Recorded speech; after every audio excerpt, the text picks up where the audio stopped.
se vocês... O meu tema era isso, ok? Mais conexão com o reino. Para você poder experimentar aquilo que foi dito aqui, você precisa viver nesse ambiente, nessa realidade. Jesus chama isso de reino de Deus.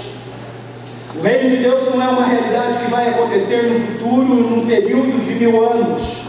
Eu não quero entrar aqui numa discussão teológica se nós vamos ter milênio, se não vamos ter milênio. Você pode acreditar nisso do jeito que você quiser, mas você precisa entender a perspectiva do reino do jeito que Jesus entende. E a perspectiva do reino do jeito que Jesus entende é que o reino de Deus é um ambiente onde a presença de Deus ela é manifesta e o governo dele é exercido de forma efetiva sobre as nossas vidas. Isso é o reino de Deus. O apóstolo Paulo, ele fala que o Evangelho, ele nos traz para dentro dessa realidade. Em Colossenses capítulo 1, versículos 13 a 14, Paulo diz assim, pois ele está se referindo a Deus, pois ele nos resgatou do domínio das trevas. Essa é a realidade em que todo ser humano nasce dentro desse ambiente das trevas, dentro desse domínio das trevas, ou nesse palavreado bonito que o Jonas Madureira colocou, né? Nessa realidade adâmica, ok? Isso significa reino das trevas. Você nasceu aí nessa realidade, no império do mal, no império do diabo, no império da rebelião contra Deus. Todos nós nascemos assim, mas o apóstolo Paulo nos diz em Colossenses 1,13 que Deus, através de Jesus, através daquilo que Jesus fez por nós, através de uma vida perfeita que Jesus teve como um ser humano aqui, através da sua morte, através da sua ressurreição, Ele nos desarraigou, Ele nos tirou com raiz e tudo desse império das trevas, desse reino das trevas, e Ele nos transportou para o reino do seu Filho amado. Deus fez isso por nós, por intermédio de Jesus. E aí Paulo diz, em quem nós temos a redenção, a saber, o perdão dos pecados. Veja, esse é o Evangelho. Esse é o Evangelho que Jesus chama de Evangelho do Reino. Ok? O Evangelho da salvação. O Evangelho da salvação, ele faz duas coisas na vida da gente. A igreja, por muito tempo, nós estamos esse ano celebrando 500 anos da Reforma Protestante. A Reforma Protestante foi um movimento muito importante que aconteceu no mover de Deus na história, onde ela resgatou essa perspectiva e esse enfoque da salvação pela fé, do Evangelho da salvação. Mas o Evangelho da salvação é só o centro do Evangelho do Reino. Ele não é todo o Evangelho do Reino. Preste atenção, eu vou começar de trás para frente. O que Paulo coloca para a gente nesse texto? Ele diz que através daquilo que Jesus Cristo fez por nós, através da sua vida perfeita, morte e ressurreição, Deus nos deu a redenção, a saber, o perdão dos pecados. Ou seja, através do que Jesus fez, nós somos reconciliados com Deus, nós passamos a nos relacionar com Deus novamente, fomos adotados na sua família, nós passamos a ser filhos e filhas dele, ele nos trouxe de volta para casa. Mas só que o texto nos diz também que Ele nos transportou, trazer-nos de volta para Ele, reconciliar-nos com Ele, implica também em sermos transportados de ambiente. Antes nós vivíamos no ambiente das trevas, da rebelião, mas agora nós vivemos no ambiente do reino do Seu Filho amado. O Evangelho que me salvou, que me reconciliou com Deus, é o Evangelho que me transportou para o reino de Deus. E essa é a parte do Evangelho que eu acredito que Deus, o Espírito de Deus tem trazido à tona, tem feito emergir novamente no meio da igreja, no meio do seu povo, nesse último período da história. Nós precisamos compreender então que nós vivemos, nós experimentamos aquilo que foi compartilhado aqui por várias palestras, por aquilo que vocês acabaram de ouvir, não é uma realidade para poucos, é uma realidade para todo aquele que foi alcançado pelo Evangelho. Todo aquele que foi reconciliado com Deus em Cristo Jesus passa a viver dentro desse ambiente, e se você está dentro desse ambiente, então a realidade do reino é a sua realidade. E talvez você pergunte assim, como foi dito, né? Mas como eu posso viver isso? Então eu quero dar 3 dicas para você, do que a gente precisa para viver mais isso, para não só começar a viver isso, mas para experimentar cada vez mais dessa realidade, na nossa experiência, na nossa vida, como sendo a sua vida, ok? Não alguma coisa que vai acontecer de vez em quando na sua vida, mas como sendo a sua vida. Como nós podemos viver de forma naturalmente sobrenatural.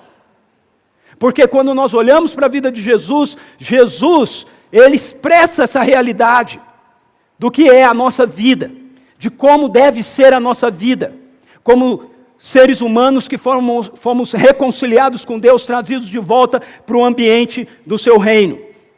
Eu quero usar de base um texto que está nas Escrituras, Mateus capítulo 9, é um momento na vida de Jesus, em que o texto diz que Jesus ia passando por todas as cidades e povoados, ensinando nas sinagogas, pregando as boas novas do reino, curando todas as enfermidades e doenças. Ao ver as multidões, teve compaixão delas, porque estavam aflitas e desamparadas como ovelhas sem pastor. Então disse aos seus discípulos: a colheita é grande, os trabalhadores são poucos.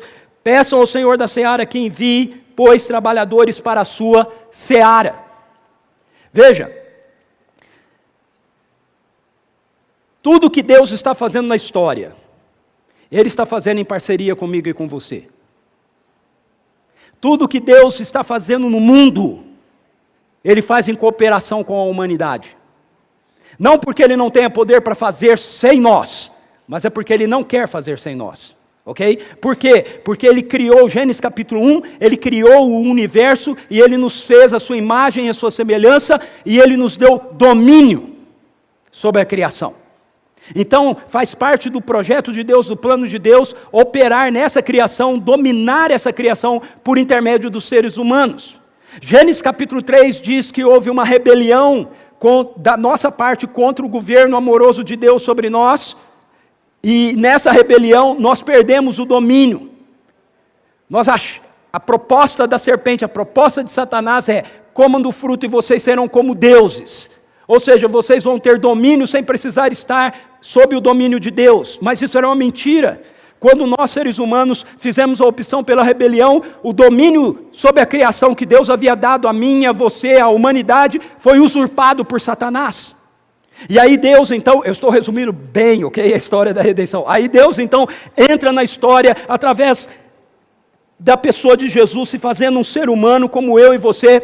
Você precisa entender que esse homem que nós acabamos de ler aqui, Jesus, que está percorrendo todas as aldeias e povoados, pregando, ensinando, ele é Deus, ele é 100% Deus, ele tem uma natureza divina, mas ele abriu mão, guardou, deixou guardados os seus atributos de Deus, e ele se fez um ser humano, exatamente como eu e você.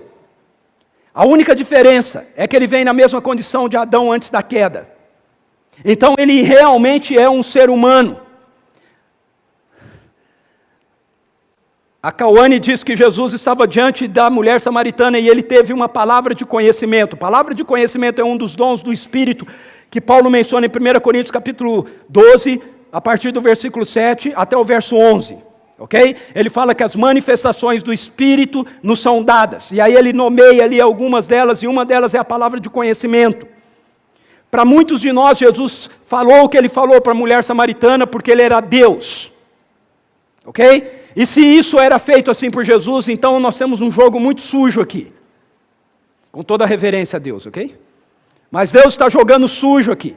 Por quê? Porque Ele diz que Ele se fez um ser humano como nós, homens como nós, mas em alguns momentos Ele saca da sua divindade e fala: bom, agora eu vou usar a minha divindade porque eu preciso saber o que Ele está pensando. Agora eu vou usar a minha divindade porque eu preciso saber o que ela está pensando. E só Deus sabe o que os outros estão pensando. Não é? Não. Jesus sabe o que aquela mulher está pensando, porque Jesus, ele é um ser humano perfeito, cheio da plenitude da terceira pessoa da Trindade. Ele está cheio de Deus, ele é um ser humano, ele tem natureza divina, o seu DNA é divino, ele é 100% Deus, mas ele não está usando os seus atributos divinos. Ele está usando os atributos da terceira pessoa da Trindade, que está nele como um ser humano. Se eu entendo isso assim, se você entende isso assim, então você vai entender que eu e você também podemos ter palavra de conhecimento. Porque o Espírito do Senhor que estava sobre Jesus é o Espírito do Senhor que está sobre você e sobre mim, é o Espírito do Senhor que está sobre a igreja. Ok? Atos 1:8. Recebereis poder ao descer sobre vós o Espírito Santo. Que Espírito Santo é esse? Lucas 4,18. O Espírito do Senhor está sobre mim, diz Jesus, Ele me ungiu. É o mesmo Espírito, ok? Então veja, a primeira coisa que eu e você precisamos entender a partir disso, que Jesus, então, aqui encarnado, Ele é uma realidade, um exemplo de como é a nossa vida humana, como a nossa vida humana deve ser, ok? Dentro do programa de Deus, dentro do que Deus imaginou para nós como seres humanos. Quando você se rende a Jesus, você começa num processo de se tornar cada vez mais humano, ok? Porque a humanidade perfeita é Jesus. E a humanidade perfeita foi criada para experimentar a presença de Deus plena nele. Então Jesus é a humanidade perfeita, Ele experimenta a presença de Deus plena nele, Ele nos resgata, a presença de Deus passa a habitar em nós vamos sendo transformados de glória em glória, a imagem dele. Quanto mais parecidos com Jesus nós somos, mais cheios da presença de Deus nós somos. Ok? Então, se você entendeu isso, o que você e eu precisamos fazer para que essa realidade seja levada para dentro das nossas universidades, trabalho, escola, bairro, academia, mercado, seja lá onde você estiver. Ok?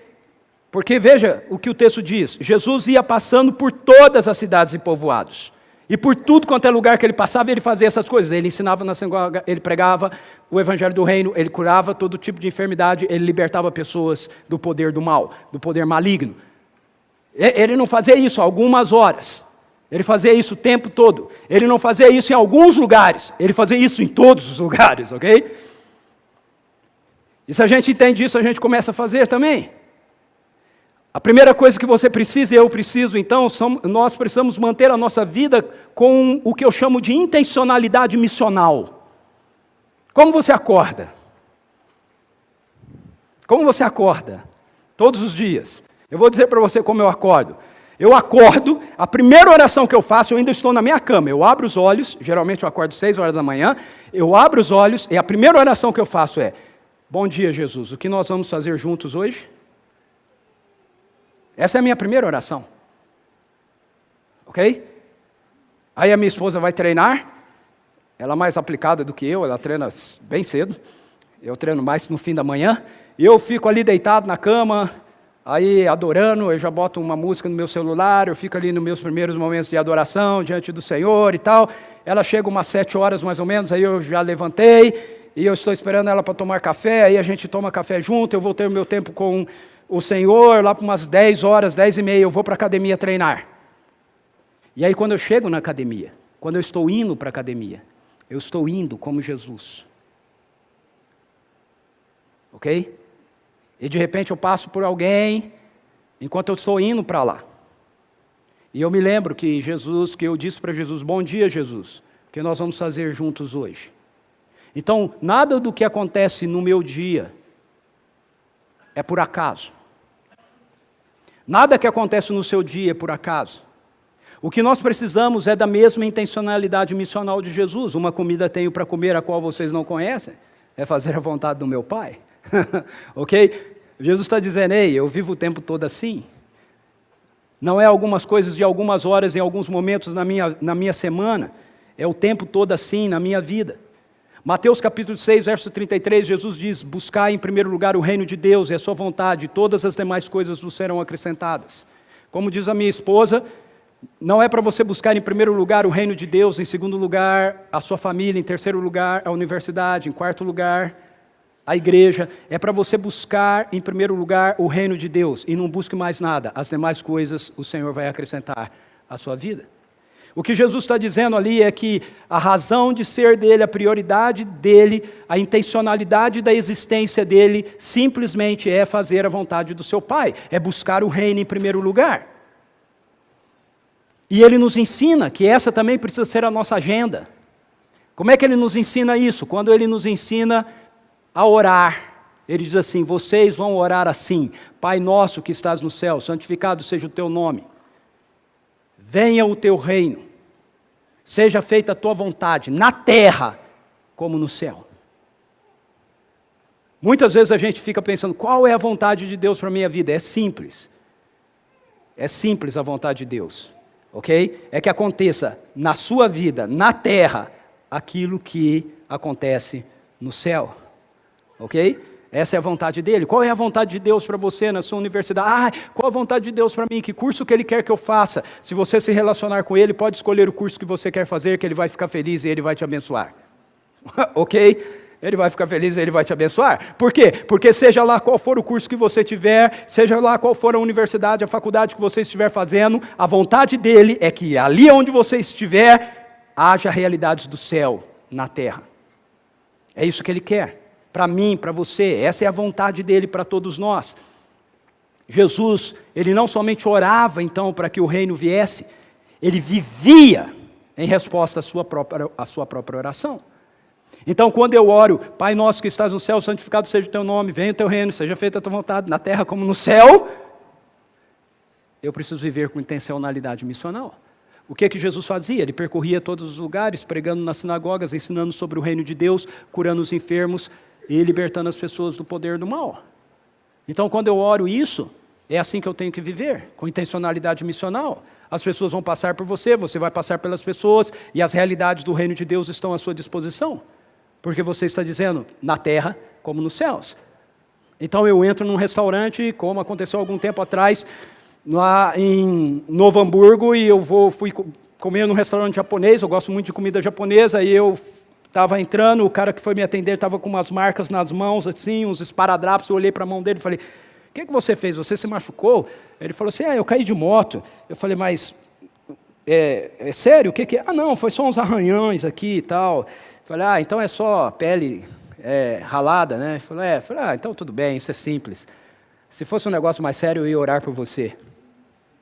Aí ele olhou para mim, mas você sabe, o meu calcanhar também, eu machuquei o calcanhar também. É mesmo? É sério, sério. Eu falei, então deixa eu ver. Aí eu fui lá no calcanhar dele, falei, onde é? É o pé esquerdo. Mexe para mim. Não dá para mexer, dói muito. Eu falei, eu vou orar por você.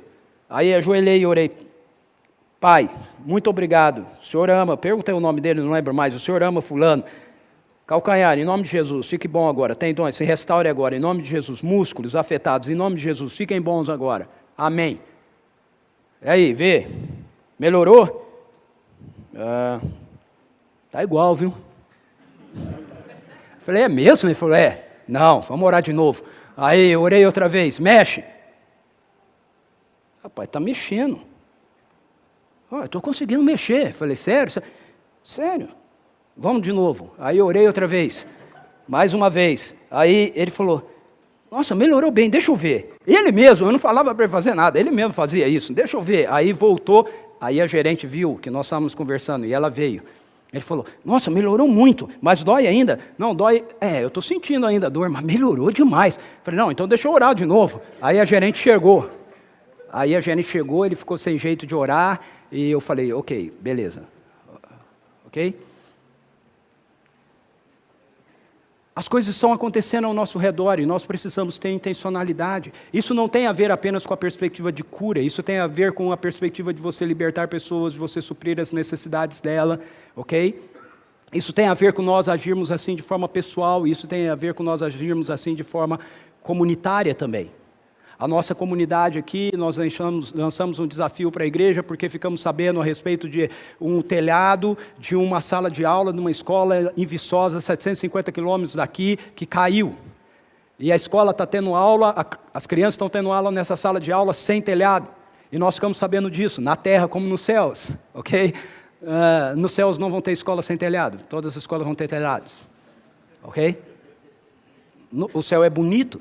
Então, nós desafiamos a igreja para nós levantarmos uma oferta para a gente ir consertar o telhado da escola. Nós não vamos ter nada em troca disso, ok? É 750 quilômetros daqui. Mas o reino de Deus vai estar lá e quem está servindo a Deus dentro daquela escola vai ter uma nova autoridade dentro daquele lugar. Então, como é que você faz para experimentar isso? Você vive com intencionalidade missional. É assim que você faz. Você vive todos os dias da sua vida entendendo que a presença de Deus está com você e que Jesus continua fazendo a missão agora através de você. Segundo, nós precisamos ter os olhos de Deus para o mundo. Olha o que o verso 36 diz, para você experimentar essas realidades. na sua universidade, seja onde for, você precisa ter os olhos de Deus para o mundo. O texto diz assim: ao ver as multidões, teve compaixão delas, porque estavam aflitas e desesperadas como ovelhas sem pastor. Eu acho tremendo essa expressão. Como Jesus via as pessoas. Jesus não via as pessoas através dos olhos naturais, ele via as pessoas através dos olhos do Pai.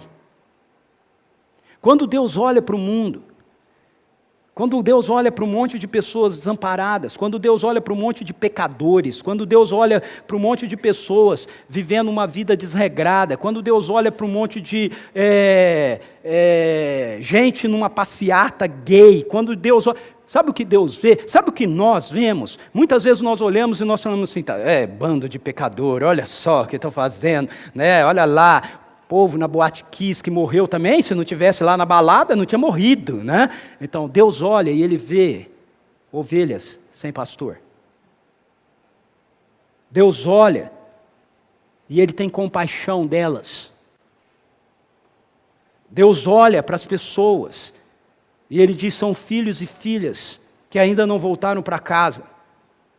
Deus olha para as pessoas com um anseio desesperado do Pai que Jesus descreve, do filho pródigo, que quando o filho volta para casa, sai correndo e larga todos os protocolos de lado, e vai logo abraçar o filho.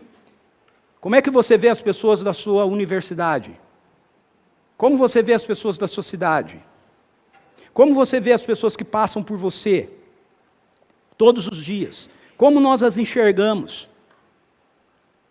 Se nós queremos experimentar isso, eu creio de todo o meu coração, ok? Que Deus está levantando, e eu espero ser o último, um último e poderoso avivamento na história, que vai preceder o retorno glorioso do Filho dele. Eu creio nisso, eu oro por isso, eu vivo por isso, e eu vou morrer por isso. Eu vou morrer por isso. Alguns anos atrás, Deus falou ao meu coração, eu estou levantando uma nova geração de discípulos radicais, e eu quero que você coopere comigo para levantá-los. E desde então, nós temos vivido por isso.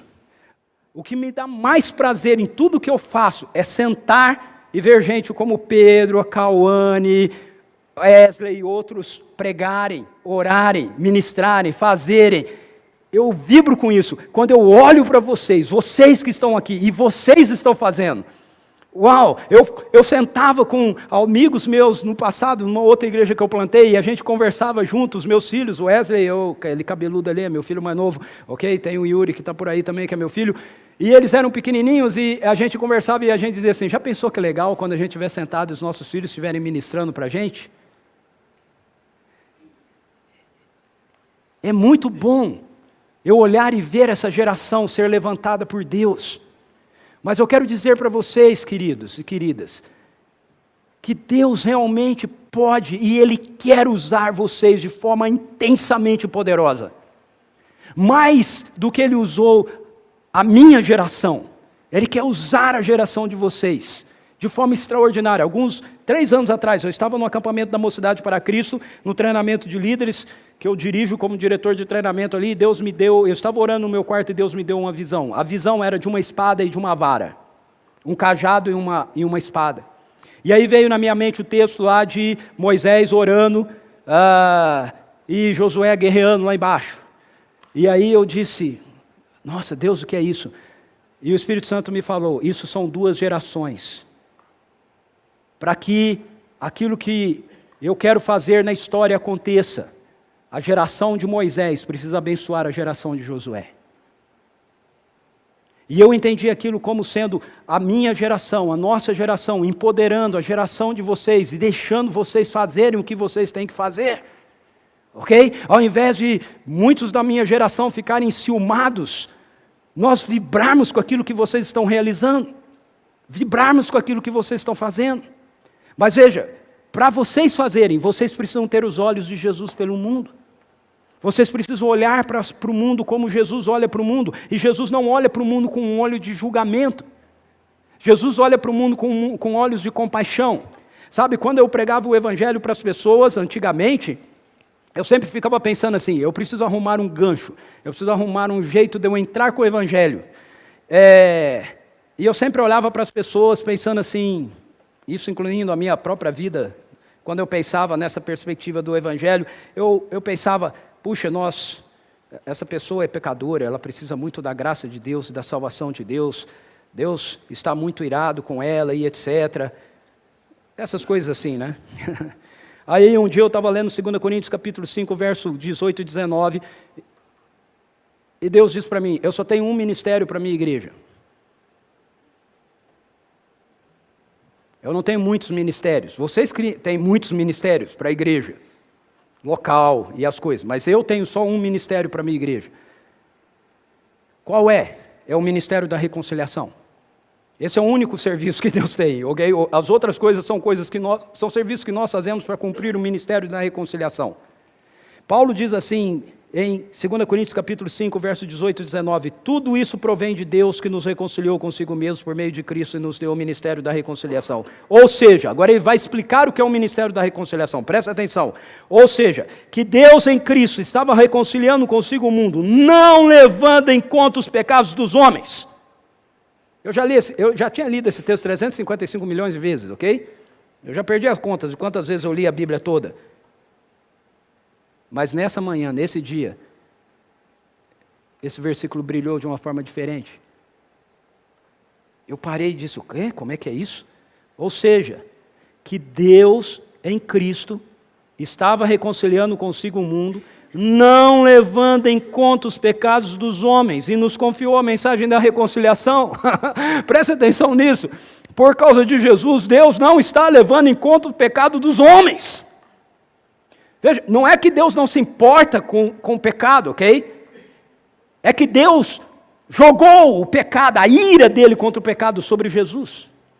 E agora, na era do Espírito, Deus está reconciliando as pessoas consigo. Porque Ele pode não levar em conta o pecado das pessoas, porque eles estão cobrados em Cristo Jesus. E se Deus olha para as pessoas e Ele não está levando em conta o pecado delas, quem sou eu para olhar para as pessoas e levar em conta o pecado delas? Eu preciso olhar para elas com olhos de compaixão. Se eu quero ver o mover do reino, eu preciso de intencionalidade missional, mas eu também preciso de olhos da graça, olhos de Deus. Jesus tem isso com a mulher pecadora que vem lavar os pés dele, um religioso está com ele, e o religioso, se esse cara soubesse quem essa mulher é, tá vendo? Não é profeta coisa nenhuma. Profeta ele saberia que ela é uma pecadora, adúltera, que está tocando nele.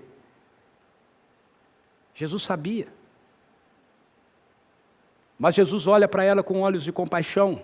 Zaqueu, Jesus chama Zaqueu para ir ficar e diz, Zaqueu, hoje me convém ficar na sua casa. Jesus sabia quem era Zaqueu, mas Jesus olha para Zaqueu com olhos de compaixão. Se a igreja não olhar para o mundo com olhos de compaixão, nós não vamos ver o mover do reino de Deus acontecendo do jeito que Deus quer que aconteça. Eu não sei se você já percebeu isso. Se não percebeu, quando você ler os evangelhos de novo, perceba. Todas as vezes que diz que Jesus se compadece de alguém, alguma coisa acontece.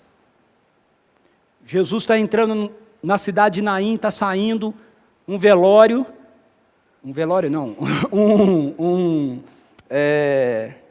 enterro, obrigado, está saindo um enterro, e aí o texto diz assim, e Jesus teve compaixão dela. E aí, parou o enterro, ressuscitou o filho e devolveu para ela. Um negócio que era ruim de se fazer com Jesus era convidar ele para ir em velório, porque todo velório acabava, né, ele estragava os velórios, ele ressuscitava os mortos, né, não dava certo esse negócio. Então, Jesus vê Maria e Marta chorando por causa de Lázaro, ele chora, e ele diz, tirem a pedra, Lázaro vem para fora. Um leproso chega diante de Jesus e diz para ele, Senhor, se quiseres pode me purificar. O texto diz, Jesus cheio de compaixão, disse, quero. Fica limpo. Essa noite a gente precisa orar por um adensar de compaixão de Deus sobre nossas vidas. Se você quer ver o mover do reino de Deus acontecendo através da sua vida, da nossa vida, da igreja, na sua geração, uma das coisas impreteríveis que você precisa ter é compaixão. Deus é um Deus cheio de compaixão. A compaixão de Deus move o reino, o poder do reino, através da vida de Jesus. Por fim, nós precisamos viver com grande expectativa. Grande expectativa. Veja, esse final é muito semelhante com aquilo que a Cauane falou para a gente sobre Jesus dizer para os discípulos dele, quando eles voltam trazendo comida para ele, que uma comida ele tinha para comer que eles não conheciam, que era fazer a vontade do seu Pai. Ele diz assim: ergam os olhos e olhem, vocês dizem que faltam 4 meses para a ceifa, 4 meses para a colheita. Eu, porém, vos digo que a colheita está aí, ela já está madura para ser colhida, vocês vão colher aquilo que vocês não semearam.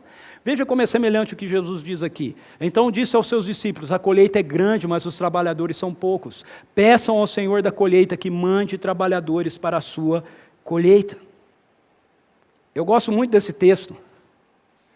Sabe, por muito tempo me ensinaram a ler esse texto de forma negativa. Dizendo assim, a colheita é grande, ela é muito grande. Essa tradução da NVI é melhor porque ela traz a palavra colheita, a atualizada traz a palavra seara. Então traz aquela ideia, a seara é grande, tem muito trabalho para fazer. Nossa, olha quanta coisa a gente tem para fazer, meu Deus! E os trabalhadores são tão poucos. Pensa o Senhor da seara que mande mais trabalhadores para a seara, porque tem muito trabalho e a gente não vai dar conta, precisamos de mais trabalhadores. Até que um dia eu comecei a ler esse texto e falei, mas gente, isso não tem nada a ver com o jeito de viver de Jesus, não pode ser negativo, esse negócio deve ser positivo. E aí eu comecei a ler esse texto de uma forma muito positiva, ok? Porque Jesus ele tem uma vida positiva, uma vida cheia de expectativa. Veja, Jesus tem uma visão positiva do que está acontecendo. O que ele está dizendo aqui, assim como ele diz lá para os discípulos com a mulher samaritana, quando ele diz assim, olha, os campos já estão brancos para a ceifa. O que ele está dizendo aqui é, veja quanto a gente tem para colher. Olha o quanto da colheita já está pronta. Tem uma colheita enorme que está para acontecer. Isso sabe o que isso significa? Essa colheita é grande. Isso significa que há muitas vidas que vão ser alcançadas por Deus e trazidas para dentro do seu reino. Se a colheita é grande, isso significa que tem muita gente na sua universidade que vai ser salva. Se a colheita é grande, isso significa que tem muita gente na cidade de Vinhedo, Valinhos, Joinville, Curitiba, Campinas, Indaiatuba, seja onde for, gente que vai ser salva, porque a colheita é grande. Tem uma colheita muito grande para ser feita. E nós, como igreja, não podemos deixar a colheita perder. O Dr. Bill Bright, que foi o fundador da Cruzada Estudantil e Profissional para Cristo, antes de morrer, ele disse que Deus havia lhe falado que nessa próxima geração haveria uma colheita de 1 bilhão de almas, 1 bilhão de vidas rendidas a Jesus. Muitos outros homens e mulheres de Deus têm reforçado isso com palavras que eles têm recebido, e eu acredito nisso de todo o meu coração. E se isso é assim, então a gente tem que ter uma perspectiva muito positiva, ok? Veja, outra coisa, Jesus diz assim, a colheita é grande, os trabalhadores são poucos, peçam ao Senhor da colheita que envie trabalhadores para a sua colheita. Sabe o que isso significa? Jesus está dizendo, olha, nós somos em poucos agora, mas tem muito trabalhador para ser enviado ainda. Você é trabalhador dessa colheita, você que está aqui essa noite é trabalhador dessa colheita. Você está sendo levantado por Deus para fazer parte desses que vão fazer essa colheita. Como a Cauane desafiou vocês aqui essa noite, ok? Vocês estão sendo chamados por Deus para fazer a colheita na sua universidade, a colheita entre os seus amigos, a colheita no seu bairro, na sua cidade. Você está sendo convocado por Deus para ser parte desses colhedores da colheita. E o que mais é animador aí, para mim, na visão positiva de Jesus, é que a colheita é grande, tem trabalhadores para serem enviados para ela, e ela tem dono. Ela tem dono. Amém? Às vezes eu prefiro pregar quando eu estou com pentecostais, porque nessa hora eles já iam jogar as cadeiras para cima, dizer amém, aleluia, glória a Deus. Okay? Aí eu não fico entusiasmado. Gente, a seara, a colheita tem dono. Amém? Rogai ao Senhor da colheita. Deus é o dono disso. O reino é dele, o governo é dele, o poder é dele, a glória é dele. Por isso que Jesus termina a oração do Pai Nosso dizendo: pois teu é o reino, teu é o poder e tu é a glória para sempre. Amém. O diabo não vai vencer. Deus vai vencer, a colheita é dele, ele vai colher, esse reino pertence a Jesus, a Deus e ao seu Cristo. Essa é a realidade que as Escrituras apresentam para a gente. E o nosso coração precisa fervilhar disso. Quando eu leio esses textos assim, eu fico muito animado. Eu falo: uau, vamos sair por aí, vamos evangelizar. Tem muita gente que vai se converter hoje. Porque a colheita é grande. Trabalhadores vão ser enviados para a colheita e nós vamos colher. Mas para isso ser assim, nós precisamos mudar a nossa atitude como igreja. A gente precisa parar de ter essa atitude de ficar olhando. Sabe, o diabo semeou algumas mentiras no coração da gente e a gente engoliu essas mentiras. Sabe essa história de que o mundo não quer saber de Jesus? O mundo não quer saber de Jesus. Bem, tem um mundo que não quer saber de Jesus. O mundo que não quer saber de Jesus é o sistema anti-reino. Mas as pessoas, a Bíblia diz que Jesus é o desejado das nações. Jesus é o desejado das nações. As pessoas só não sabem disso. Mas eles desejam Jesus. Quando eles buscam drogas, quando eles buscam sexo, quando eles buscam pornografia, quando eles buscam... Na verdade, eles estão desejosos de Jesus. Eles só não sabem disso. E nós precisamos ir lá e nós precisamos falar para eles: olha, o que você está desejando não é nada dessas coisas. O que você deseja é Jesus. Ele é o desejado das nações. Nós temos que crer nisso. Nós fomos enganados. Estamos nos deixando ser enganados por um mundo, pelo príncipe desse mundo, aquele que opera nas regiões celestiais, tentando manter as pessoas cativas a ele. Mas veja, ele já foi derrotado. Nós precisamos acreditar nisso, nós precisamos crer que nós temos uma grande colheita, nós precisamos olhar para a vida com expectativa. Eu ouço algumas pessoas às vezes dizendo assim, por exemplo, sobre o islamismo, né? E esse negócio dos refugiados, e aí as pessoas ficam com medo dos refugiados. Vamos orar para os refugiados não virem para o Brasil. Não, vamos orar para que todos eles venham para o Brasil. Ok? Mas eles são islâmicos, excelente, vão se converter todos. Aqui, deixe-os vir, nós vamos abraçá-los, nós vamos amá-los, nós vamos servi-los, nós vamos curá-los, nós vamos libertá-los, e aí eles vão se render ao amor gracioso de Deus, porque ninguém resiste ao amor, ninguém resiste ao amor, ninguém resiste ao amor de Deus. Eu fico empolgado, eu gosto dessa posição positiva da Kawane, né? A minha casa ainda não foi toda, não foi salva, ainda não foi, mas vai ser, viu, cara? Vai ser, porque é um cordeiro para a redenção de toda uma família. É o que mostra o texto lá da Páscoa, um cordeiro para a redenção de toda uma família. O Cordeiro Santo de Deus pela redenção de toda a humanidade. Nós temos que crer nisso, queridos, ter essa perspectiva. A história termina com a vitória de Jesus. Isso precisa encher o nosso coração de santa expectativa. Santa expectativa. O reino de Deus está aqui. A presença do Espírito do Rei está em nós. Então as realidades do reino fluem através de nós.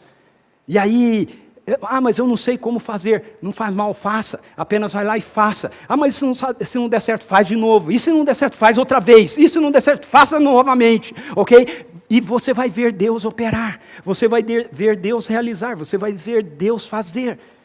Ok? Sente com as pessoas, compartilhe com elas, ame-as, sirva-as. Ok? Abra mão daquilo que você tem. Eu estava, ano passado, dando aula em novembro em São Paulo, e eu fui almoçar com os alunos daquela turma que eu estava lecionando, sobre missões urbanas. Aí quando a gente saiu do restaurante, eu nem sempre consigo guardar o nome das pessoas, ok? Mas tem alguns encontros que são muito fortes, então eu guardo. Eu guardei o nome desse rapaz, chama-se Felipe. Eu saí do restaurante, tinha um morador de rua, com um carrinho, com papelão. Acho que ele sempre consegue roubar carrinho de supermercado, porque esses moradores de rua em São Paulo sempre tem um carrinho de supermercado com eles. E aí ele falou assim, ô moço, me dá um dinheiro para eu comer, eu estou desde ontem sem comer, eu estou com uma fome. Aí eu falei para os alunos, olha, podem indo, eu vou falar com ele. Eu cheguei para ele e falei, como você chama? Felipe. Falei, Felipe, você sabia que não era para você morar na rua? Ele falou, então, eu vim de não sei aonde. Eu falei, não, eu sei do que você está falando, mas eu quero dizer para você que você não deveria morar na rua. O culpado de você morar na rua sou eu. Ele olhou assim para mim. Eu falei, e você, e cada uma das pessoas aqui, sabe por quê? Porque existe um Deus bom que criou um mundo bom e perfeito, e nesse mundo bom e perfeito que Deus criou, nenhum de nós iríamos morar na rua. Você não iria morar na rua, mas nós nos rebelamos contra o governo amoroso desse Deus. E a consequência disso é que você está morando na rua. Mas eu tenho uma notícia melhor ainda para te dar. Vai chegar um dia onde que você não vai mais morar na rua, porque esse Deus entrou na história através da vida de Jesus, e Ele viveu aqui, morreu e ressuscitou, para poder tirar você dessa realidade, para poder reconciliar-nos com Ele, para poder consertar esse mundo quebrado e estragado, porque Deus fez esse mundo para ele ser um mundo bom, e você pode experimentar do amor dEle, da graça dEle, na sua vida agora. Ele morreu para que você pudesse experimentar a vida de Deus em você. E vai chegar um dia em que você não vai estar mais vivendo na rua, morando na rua. Você sabia disso? Ele falou, não. Eu falei, então eu quero dizer para você que Jesus, esse Deus, Ele mora em mim, Ele vive em mim. E eu não vim almoçar aqui à toa. Ele me colocou aqui para almoçar nesse restaurante, sabe por quê? Porque Ele te ama, Felipe. Ele me colocou aqui porque hoje Ele vai te dar de comer. Posso orar por você? Ele falou, pode. Aí eu orei por ele. Depois que eu orei, eu tirei o dinheiro na minha carteira e dei o valor para ele poder comer. Eu quero contar essa experiência para você não achar que isso tem a ver somente com orar por cura pelas pessoas. Isso tem a ver com toda a agenda da nossa vida. Ok? Não é eu dou o meu dízimo e agora eu gasto o resto do meu dinheiro comigo. Não. Eu dou o meu dízimo para que ele, somado ao dízimo de outras pessoas na nossa comunidade aqui, coopere com aquilo que Deus está fazendo no reino dele a partir dessa comunidade. Mas eu digo para ele, Deus, eu estou aqui. Os meus filhos, nós ensinamos isso para eles e de vez em quando eles fazem isso. E aí a Suzy fica meio brava com eles, porque eles fazem isso, não usando muitas vezes as coisas deles, né? Mas dão o cobertor da avó, né? E dão, ok? Não, então faça isso dando as suas coisas, ok? Não faça isso dando as coisas da sua irmã, do seu irmão, do seu pai, da sua mãe, da sua avó. Faça isso dando as suas coisas, usando o seu dinheiro, as suas coisas, o seu celular, tá certo? Faça isso assim, ok? Expectativa. Todos os dias. Todos os dias. Eu quero dizer para você que eu não tenho vivido e experimentado isso algumas vezes na minha vida. Eu tenho experimentado isso semanalmente na minha vida. E isso não é porque eu sou pastor. Isso é porque eu sou discípulo de Jesus. E você experimenta isso também todos os dias. Eu não. Experimenta. Você é que não está vendo. Então você precisa ter olhos de Deus para você ver. E você precisa ter intencionalidade. Quando você vê, ok? Viu as ovelhas como não tem pastor, o que Jesus fazia? Ele curava, ele libertava, ok? É isso que ele fazia. Então, quando você vê os seus amigos, uma amiga chegando e dizendo, eu estou com dor de garganta, né? Ou alguém chegando e você vendo o pé enfaixado, ou qualquer coisa assim, ok? Tenha olhos do reino. Isso não é por acaso. Se ele está ali, você está ali, é porque Deus quer fazer alguma coisa na vida dele através de você. Deus está trabalhando na vida dele, através de você. Ele quer usar você, ok? Eu tenho muitas experiências que eu oro pelas pessoas e não acontece nada imediatamente, e aí eu sempre digo assim, ok, vamos ver o que Deus vai fazer aí. E tudo bem, ok? Agora eu estava dando aula para um grupo de luteranos, e um deles estava com uma dor no pescoço, e ele chegou e disse assim, e eu estava falando sobre dons e ministérios no reino de Deus. E ele disse assim para uma amiga dele, você tem aí um remédio para dor? E ela falou, eu tenho. Nós estávamos no carro, eles tinham me pego no hotel. Aí ele falou, então depois você me dá. Chegamos na igreja onde eu estava dando a aula, descemos, ele falou assim, aí lembra de me dar o remédio. Eu falei para ele, eu posso orar por você antes de você tomar o remédio? Vem aqui, deixa eu orar por você. Ele falou, tá bom. Chamei alguns deles, falei, ei gente, vem aqui, vamos orar por eles. Eles vieram meio desconfiados, né? Luteranos, presbiterianos são assim, viu gente? A gente é tudo meio desconfiado. Aí veio assim, né? Eles não sabiam muito bem o que fazia. Aí eu botei a mão no pescoço dele e disse, dor do pescoço em nome de Jesus, pare agora. Todo músculo machucado, nervo, inflamado, em nome de Jesus, seja curado agora. Amém. Tirei a mão. Aí ele é gaúcho, né? Está no sul. Aí ele fez assim, bate, mas e agora? O que a gente faz com isso? E eu não entendi muito bem, eu falei, por quê? O que aconteceu? A dor sumiu completamente, não tem mais nada aqui. Não precisa mais do remédio, não? Falou para a moça, né? E aí eu falei, ok, vamos orar para começar a aula. Ele falou, eu tenho que orar, depois disso eu tenho que orar. Bom, resumo da história. Depois eu orei por mais uma pessoa lá que estava com problema de disco na coluna, L4, L5, né? E pedi para Deus formar discos novos nele. Todos os dias ele ia, sentava e ficava com dor. Aí eu orei por ele, naquele dia todo, metade da aula ele falou assim, Ricardo, sem dor nenhuma. Fim da aula, olha, sem dor nenhuma. Eu falei, bom, vamos vendo, né, se Deus fez alguma coisa mesmo. No fim do curso, a gente teve mais um cara que veio pedir para orar por ele, aí todo mundo veio, todos os alunos vieram e botaram as mãos e todo mundo queria orar por eles. Eu quero incentivar você a ter esperança, ter expectativa.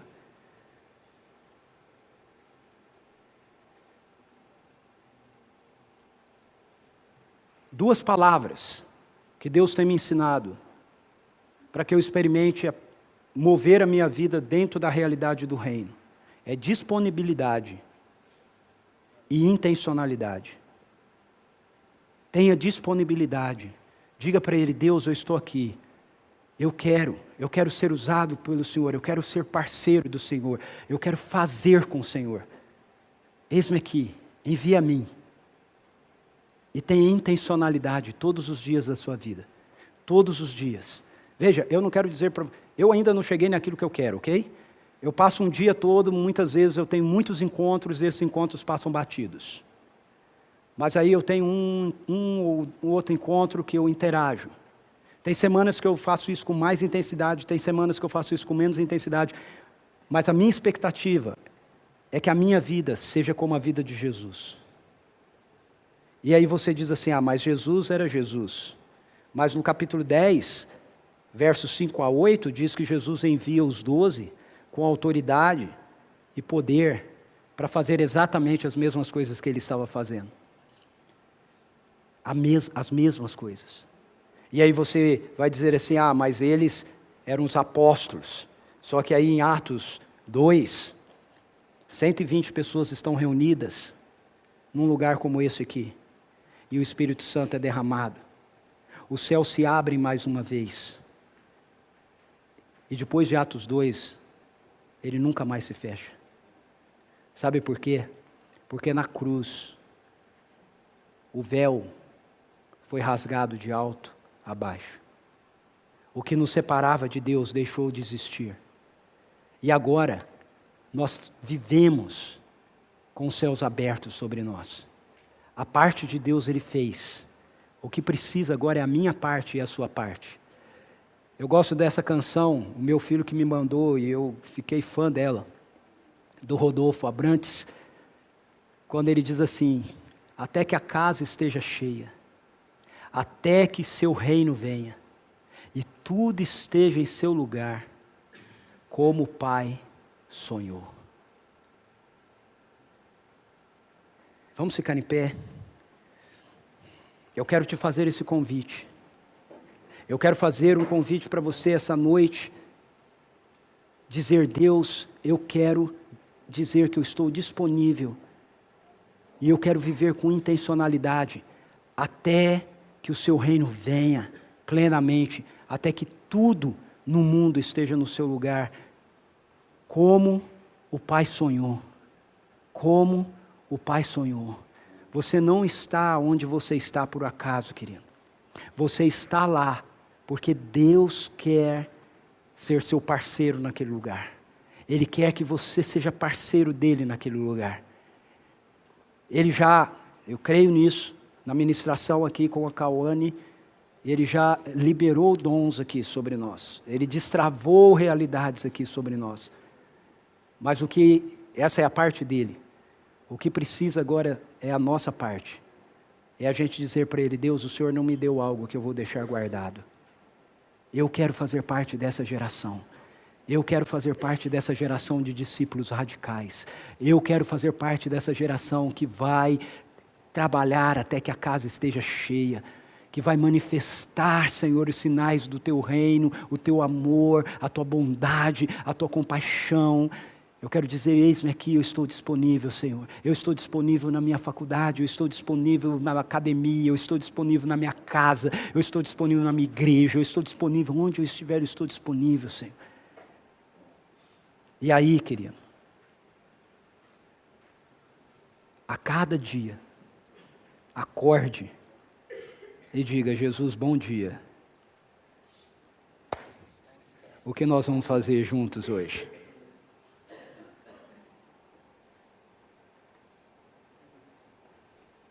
Vamos lá?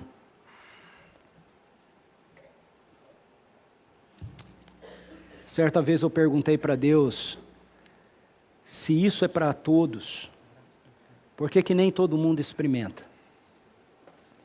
E a resposta que Deus me deu foi, Ricardo, porque está disponível para todos, mas só é usufruído por quem deseja. Está disponível para todos, mas só é usufruído por quem deseja.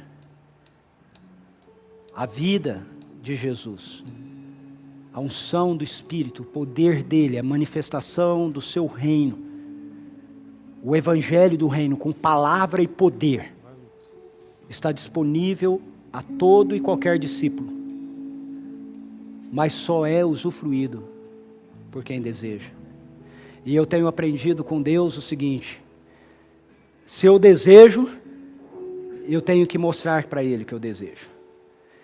Deus diz assim, buscar-me-eis e me achareis, quando vocês me buscarem de todo o seu coração. Deus quer ser achado, encontrado. Mas eu e você precisamos buscá-lo. Lá no acampamento da Mocidade para Cristo, nós temos um jardim de oração, que tem vários momentos que você para, e tem um momento que é o momento que a gente tem lá um negócio assim que é o texto da multiplicação dos pães. É um negócio bem legal. É uma casinha assim, você tem 4 pães e 2 peixinhos. Se você estiver em pé, você olha, você vê 4 pães e 2 peixinhos. Se você se aproxima, você olha e você vê 8 pães e 4 peixinhos.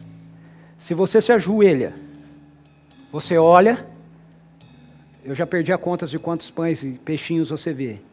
E se você se deita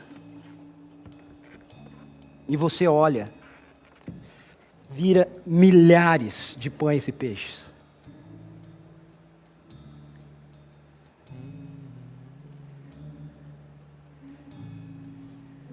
O Pedro nos falou que Jesus é rei e Ele está no trono.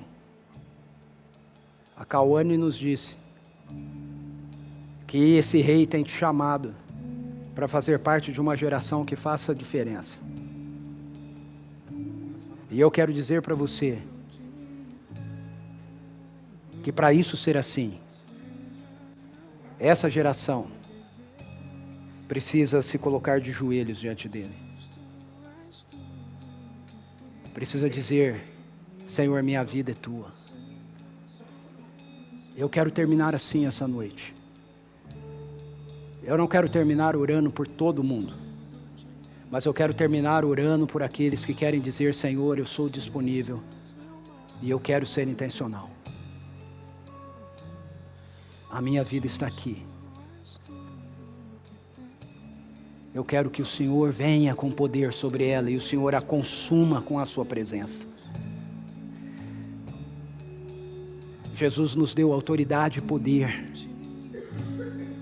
E eu quero convidar você a se colocar diante dele e dizer: Senhor, eu recebo essa noite autoridade e poder para voltar para a minha universidade, para a minha faculdade, para a minha casa, minha escola, meu trabalho, seja onde for, não da mesma forma, mas para eu voltar para lá consciente de que eu sou o seu representante ali, e eu quero representar bem o Rei ali.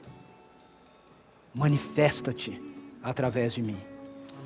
Jesus quer continuar percorrendo todas as cidades e povoados, cada universidade, cada faculdade, e Ele vai fazer isso através de você, da sua vida. Ele quer continuar curando, libertando, restaurando e salvando, e Ele vai fazer isso através de você, da sua vida. Você quer?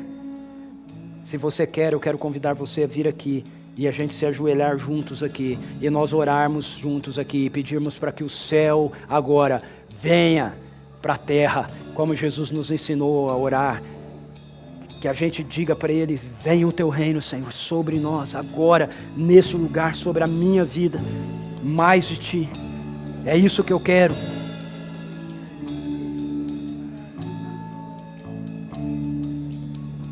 Santo Espírito, vem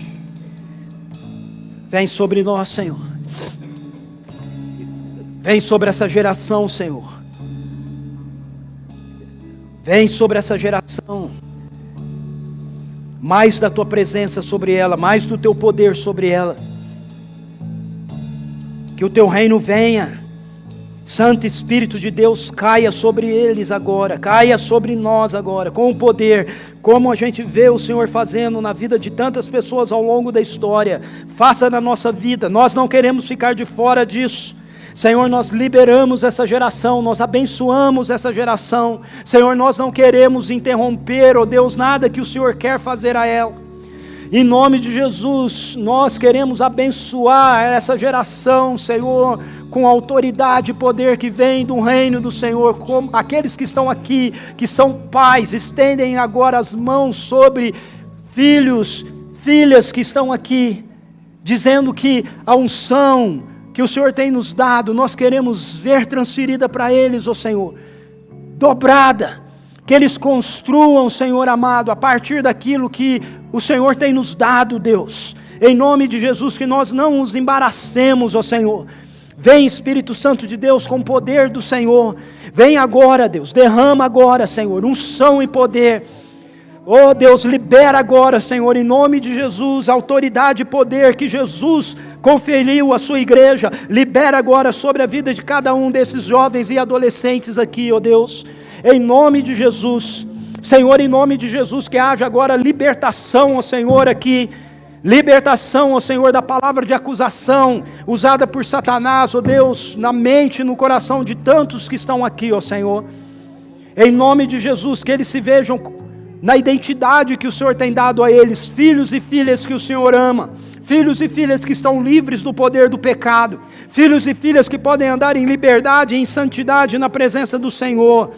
Em nome de Jesus, Senhor, eu peço que o Senhor tire agora, ó Deus, toda a timidez. O Senhor tem nos dado, a Tua palavra nos diz, um espírito de poder, não de covardia. Então eu peço em nome de Jesus que todo espírito de timidez, de medo, caia agora por terra em nome de Jesus. E que o Teu Espírito, Senhor, nos traga coragem agora aqui. Coragem, Senhor, coragem, mais da Tua coragem, para cada um desses jovens, desses adolescentes, ó Deus, que se colocam diante do Senhor aqui, ó Pai. Deus, que cada um seja uma chama viva do Senhor nas suas universidades, ó Pai.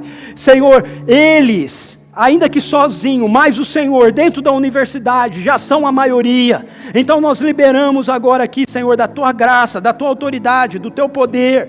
Dá ao Senhor palavra de conhecimento, palavra de sabedoria.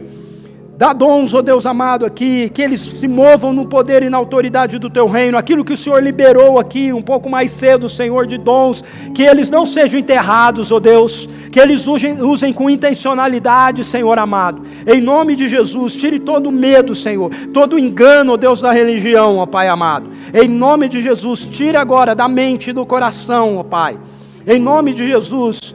Nós liberamos aqui agora, Senhor, realidades do Teu reino, ó Pai. Rogamos que elas venham, o céu está aberto, que elas venham mais de Ti, mais Santo Espírito, mais da Tua presença, mais do Teu poder, ó Deus, em nome de Jesus. Pai, eu peço que o Senhor cure aqueles que precisam ser curados aqui agora, em nome de Jesus. Cure aqueles que emocionalmente, ó Senhor, estão feridos aqui. Eu peço que o Senhor cure em nome de Jesus agora. Em nome de Jesus.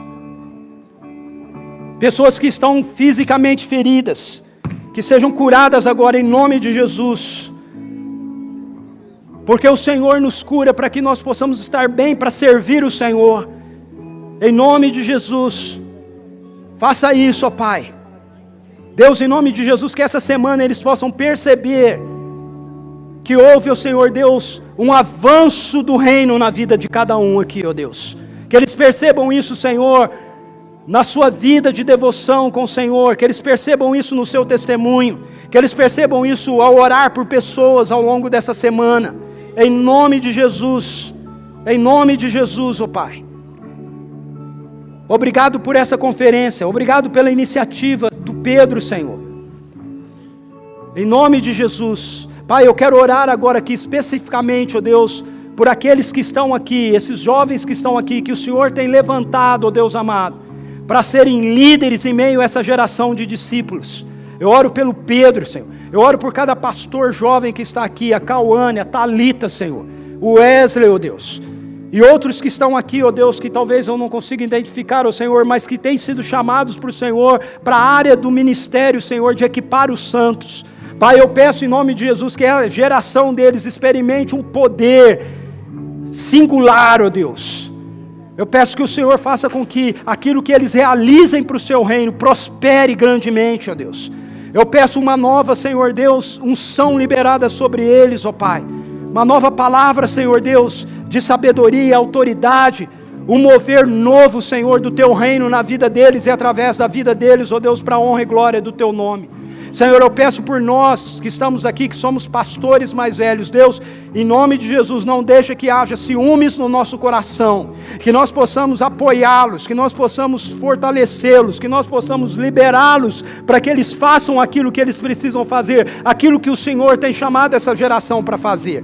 Em nome de Jesus, eu peço, Deus, aqui que cada um desses queridos e queridas que estão aqui com seus respectivos cursos, sejam eles quais forem, que eles, ó Pai amado, recebam agora, Senhor, uma unção do Teu Espírito, Senhor, para as áreas de trabalhos deles, para que eles sejam criativos, para que eles sejam produtivos, ó Deus amado, para que também, através do trabalho e da profissão deles, o Teu reino avance, Senhor amado, em nome de Jesus.